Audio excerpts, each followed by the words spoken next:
Buenas tardes, profesor. Mi nombre es Milagros Vázquez, de la Licenciatura en Educación Preescolar. En el día de hoy vamos a abordar 10 preguntas. Pregunta 1. ¿Qué es la sociología educativa y por qué es importante para un educador de preescolar? En sí, la sociología educativa es una ciencia social que estudia, describe y analiza los procesos de la vida, la construcción, la cultura y los orígenes dentro de una sociedad. ¿Por qué es importante para un educador de preescolar? Es importante para un educador de preescolar porque estudia, analiza en cómo debe de ser la enseñanza para mejorar el desarrollo de los niños. Y no solamente eso, sino de buscar estrategias para que se brinde una mejor educación inclusiva a todos los niños, no solamente uno, sino buscar unas estrategias de acuerdo a los ítems, de acuerdo al desarrollo y de acuerdo a cómo se encuentra ese niño. Pregunta 2. ¿Cómo influye el análisis de la teoría educativa en el desarrollo de los niños y de las niñas? La teoría educativa influye en el desarrollo de los niños puesto que facilitan la identificación de las necesidades individuales y grupales de cada alumno, permitiendo adaptar esas enseñanzas para que contribuyan a la creación de un óptimo aprendizaje. La tercera pregunta se basa en qué papel juega la cultura en la educación preescolar. La cultura es un tesoro que debemos apreciar y perseverar dentro de la sociedad, pues en nuestro país, en nuestros salones como educadores de educación preescolar, igual en las escuelas privadas, tanto públicas, siempre vamos a tener diversidad de culturas, puesto que tenemos niños con culturas indígenas, culturas árabes, culturas chinas, culturas panameñas, culturas hindú.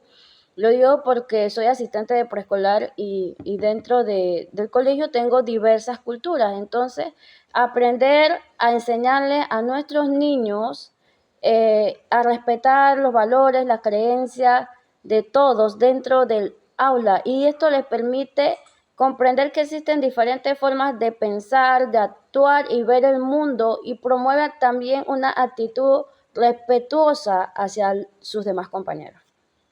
La cuarta pregunta, ¿cómo se relaciona la clase social y el desempeño escolar?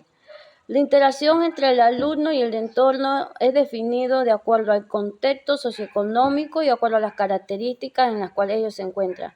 Esto es un tema muy general, muy amplio, porque aborda lo que es el aprendizaje en las escuelas públicas como las privadas. Sabemos que las escuelas públicas tienen menor calidad de enseñanza, por decirlo así. Muchas veces influye lo que es la infraestructura del colegio, la falta de presupuesto para comprar los materiales pedagógicos, los materiales tecnológicos, que todo esto son herramientas esenciales para abordar la educación. También en las escuelas educativas también puede ser que los padres no tengan el ingreso necesario también para que lleven a sus estudiantes todos los días a las clases, de que no tengan la merienda adecuada, porque estos niños están en desarrollo y en crecimiento. También que de repente no puedan comprar los útiles o los materiales que nosotros como docentes de preescolar les solicitamos en las escuelas públicas, porque en los colegios o en la escuela privada se ve todo más fácil porque los padres ya tienen una entrada económica más abundante, de repente ya estos padres ya son profesionales, tienen el respaldo de su familia. Estos niños van a tener sus libros educativos porque sus padres se los compran, porque ya tienen entradas, como ya lo dije anteriormente, a diferencia de una escuela pública que cuesta, ¿verdad? Si el gobierno no brinda el presupuesto económico para la educación, nosotros como docentes tenemos que buscar muchas veces cómo vamos a resolver, cómo vamos a hacer las planeaciones y qué materiales vamos a hacer para que nuestros niños nos entiendan. Y muchas veces como docentes tenemos que sacar de nuestros ingresos para poder dar una clase óptima para que esos niños puedan aprender de forma adecuada con los materiales adecuados.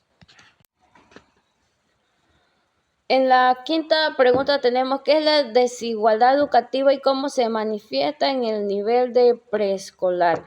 Tiene que ver mucho con la anterior, pues la desigualdad educativa es la distribución desigual de los recursos académicos, incluyendo los que están ilimitados al financiamiento escolar, y muchas veces ese recurso ilimitado en la actualidad aquí en nuestro país son los docentes. Hay muchas aulas a nivel nacional y no solamente de preescolar que no cuentan con el recurso humano, que ese recurso humano es un docente preparado, profesionalmente y con vocación para dar clases a esos niños de comunidades de difícil acceso. Aparte de eso, también la falta de, como decía, ¿verdad?, de los materiales como libros que ellos necesitan para poder dar sus clases, porque en muchas escuelas, nos vamos a escuelas rurales, escuelas de difícil acceso, no tienen como acá en la ciudad o impresoras y todo esto. Entonces, ¿qué es lo más factible para que estos niños aprendan? Lo más factible son que ellos tengan sus materiales como son los libros, para que ellos ya vayan haciendo sus tareas, vayan haciendo todo en el libro, porque no tienen los accesos tecnológicos, las herramientas tecnológicas para que ellos aprendan. Entonces, esa es una desigualdad educativa que se presenta a nivel nacional, no solamente en nuestro país. También muchas veces esa desigualdad educativa conlleva lo que es el fracaso y la deserción escolar. Pregunta 6. ¿Qué es la inclusión educativa y cómo se aplica en lo que es el nivel de preescolar? La inclusión educativa es un enfoque pedagógico que busca garantizar que todos los estudiantes, independientemente de sus habilidades o discapacidades que ellos poseen, sean incorporados dentro de un aula educativa. En el nivel de preescolar, la inclusión se aplica a través de prácticas que promueven la igualdad de oportunidades y la participación de todos los niños a través de actividades educativas. Inclusión educativa. Inclusión educativa, no solamente la palabra inclusión, nos vamos a niños que tengan una deficiencia en su desarrollo, sino muchas veces la inclusión educativa tiene que ver también en cómo el pensamiento del niño es diferente y vienen los otros compañeros, los aíslan, o los profesores, porque muchas veces nosotros como docentes cometemos errores. Entonces debemos de promover actividades que incluyan al niño. Si ese niño es poco afectivo, si ese niño no se involucra mucho con el grupo, en el primer trimestre, que es un periodo de adaptación como docentes de preescolar, debemos de tener muchas actividades pedagógicas didácticas, que cantos, rondas, que integren a todo el grupo en general, y también nosotros como docentes debemos de tener un ojo clínico para ir viendo qué niños son más activamente sociables y qué niños son los que son menos activos. Para esos niños trabajarlo un poco más lo que es el área social e irlo incorporando con otros niños dentro del aula. 7. ¿Cómo influyen los medios de comunicación al desarrollo de los niños? Los medios de comunicación son fundamentales, ya que ellos influyen mucho en cuanto a la educación, pero también como influye positivamente en cuanto a la educación, también influye negativamente en los niños, y más en las edades tempranas de hasta los 7, 8, 9 años. Yo como docente, como si tuviera mis hijos, no le diera el teléfono. En ese periodo no. Es más, no le doy. ¿Por qué? Porque los niños en esa etapa son como esponjas que ellos absorben. Entonces, si ellos ven algo que no es algo positivamente, ellos van a captar eso y ellos van a promover eso que vieron, eso que escucharon, y eso lo van a traer a la escuela, lo van a traer al parque, al entorno en el que ellos vayan. Por eso digo, si ellos ven, ellos escuchan, es lo mismo. Si ellos ven, ellos escuchan algo en casa, ellos los van diciendo a la escuela. Lo digo por mis estudiantes. ¿De qué no me dicen de qué sucedió en casa, de qué vieron? Unos me dicen que vieron películas de miedo, unos que cantando canciones de reggae en mi aula de clase, y yo, otros diciendo palabras obscenas, y yo, oye, ese vocabulario aquí, no. Y yo se lo digo así, ese vocabulario aquí en mi salón, en mi clase, no. Eso no lo dice un niño, y yo se lo digo así mismo, pero ¿en qué está fundamentado eso? En la educación que conllevan los padres. La educación, primera escuela, la primera escuela en sí está en el hogar. Nosotros como docentes ya en el aula, nosotros nos queda es potenciar las capacidades que los niños tienen y las habilidades tienen, porque ya esos niños tienen habilidades, ya tienen destreza. Solamente hay que enseñarles a cómo volar, por decirlo así, pero también saber como padres, como docentes, como orientadores, como niñeros, saber tener esa orientación, estar observando a nuestros hijos, a nuestros niños, a nuestros estudiantes, que ven, que escuchan a través de los medios de comunicación, porque a través de los medios de comunicación también ellos se promueve lo que es el aprendizaje. Hay aplicaciones que enseñan las matemáticas, hay aplicaciones que enseñan el inglés, hay aplicaciones que enseñan coordinaciones psicomotrices que son muy buenas, pero así como hay cosas positivas, también hay cosas negativas que pueden influir en nuestra primera infancia. La 8 pregunta, ¿qué papel juega la familia en la educación de los niños? Como ya lo venía diciendo, ¿verdad? La familia, los padres, o el hogar siempre va a ser en donde se lleva la primera educación.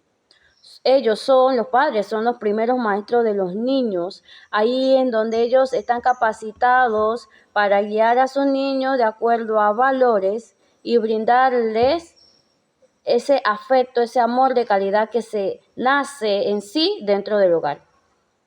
Ya nosotros como docentes, como ya venía diciéndolo, nosotros entonces nos encargamos de potenciar esos valores, de cómo recordárselo, de buscar actividades que promuevan valores, ayudar a través de actividades de planificación de acuerdo a la edad en cómo potenciar esas habilidades y destrezas que ellos ya tienen para poder obtener un óptimo aprendizaje. Pero en sí, la familia es la base de la educación en la primera infancia, para mí. En la pregunta 9 tenemos cómo se relaciona la teoría crítica y la educación. La teoría crítica surgió a inicios del siglo XX en torno al Instituto de Investigación Social de la Universidad de Frankfurt y se relaciona con la educación a través de tres fuentes teóricas de sociólogos, de psicoanalistas y filósofos. Tenemos la teoría de Karl Marx, la asocia la estructura del capitalismo como una de las principales fuentes de la mayor causa de las patologías sociales.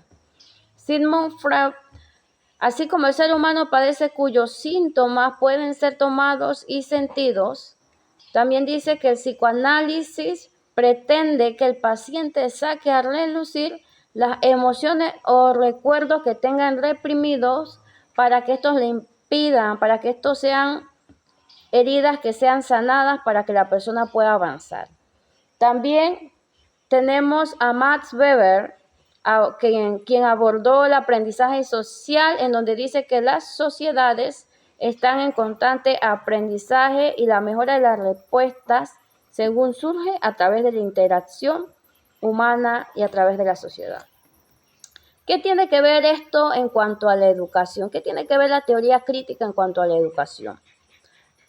Tiene que ver mucho, pues la educación tiene grandes beneficios en los humanos, puesto que el conocimiento crea vínculos. Sin embargo, también la educación ejerce violencia simbólica, porque muchas veces se obliga al estudiante a que debe de aprender o a pasar, mejor dicho, como que todos los estudiantes tienen que pasar y nos olvidamos o se olvidan de que no todos desarrollan el conocimiento de la misma forma y en el mismo tiempo. Y pretende también que desarraigar la violencia y la reprensión del salón de clase promoviendo la seguridad orgánica y que vemos al estudiante como sujeto. y no como un objeto. Entonces, ¿qué pasa? Sí, muchas veces se ve pues en la educación pues de que todos tienen que aprender, todos tienen que dar el mismo tema, todos tienen que llevar a cabo, lograr el objetivo, pero sin embargo la realidad es que no se lleva a cabo al 100% porque no todos los estudiantes tienen las mismas capacidades. Uno las tienen más altas, tienen la potencial de esas habilidades más altas. Un estudiante puede ser que tenga una destreza matemática, lógica matemática en la edad de preescolar, muy bien, pero ese mismo estudiante tiene deficiencia en el área motriz entonces, en el área de coordinación oculomanual, en el área de coordinación motora fina. Entonces, el mismo estudiante que estaba desarrollando la lógica matemática le falta entonces potenciar el área entonces de motora fina a la hora de recortar. Entonces ahí no se va a lograr del todo de que el objetivo de todas las áreas del desarrollo de ese niño de preescolar se lleve a cabo. En la última pregunta tenemos, ¿qué es el capital cultural y cómo influye en el éxito educativo? El capital cultural expuesto por Pierre, aparte del análisis de las estructuras sociales en relaciones con otras formas de la capital que define la economía, lo social y lo público. Su concepto va más allá tangible y abarca todas las áreas de un individuo. El capital cultural influye en el sistema educativo, pues coloca en situación en ventaja a aquellos que traen una preparación previa y los conocimientos y destrezas impartidas nuevos. Es así como la educación se transforma en un arma de dominación a la alta burguesía, no solo desde el punto de vista, sino que también tiene que ver con la economía desde el punto de la vista de dominación cultural. ¿Qué nos quiere decir esto? Que influye también en el éxito educativo lo que es el área económica, que las personas que no tienen mucha entrada económica son los que van a salir en desventaja a aquellos que tienen una entrada económica y aquellos que tienen un respaldo, que digamos así por generación han sido educados, han sido profesionales, esa generación también va a seguir siendo profesionales. ¿Por qué? Porque ya en sí está el conocimiento, ya en sí está la enseñanza. A una persona que no tiene la economía para mandar a sus hijos a la escuela, de repente el hijo entonces no tuvo la oportunidad de la escuela. Cuando ese hijo se comprometa, crezca, tenga su familia, y si ese hijo no ha producido, no ha subido andar la vida, hacer proyectos, todo esto, ese niño que va a nacer va a seguir con la misma generación de deserción escolar. Entonces ahí está en cómo influye el capital cultural dentro del fracaso o del éxito educativo.